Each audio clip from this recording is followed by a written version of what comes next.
सीना नदीला महापूर, भाजपच्या या नेत्याने घेतला मोठा निर्णय, केले आवाहन। महापुराचे गंभीर संकट सोलापूरसह दक्षिण सोलापूर तालुक्यातील अनेक गावांवर आहे। सोमवार सकाळपासून पोलीस प्रशासन, जिल्हा प्रशासन व लोकप्रतिनिधी सीना नदी काठावरील गावांना भेटी दिल्या आहेत, तर दुसरीकडे भाजपचे जिल्हा उपाध्यक्ष तथा मंद्रुप येथील उद्योजक मळसिद्ध मुगळे या पूर संकटावर मात करण्यासाठी आपल्या कार्यकर्त्यांसह मैदानात उतरले आहेत।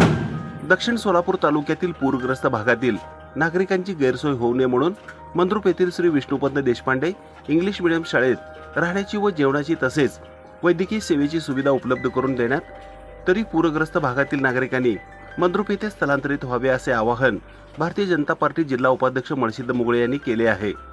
नागरिकांनी घाबरून न जाता नदीची पाणी पातळी व पूरस्थिती पाहून सुरक्षित ठिकाणी वेळेत स्थलांतरित होऊन प्रशासनाला सहकार्य करावे असे आवाहन मळसिद्ध मुगळे यांनी केले आहे।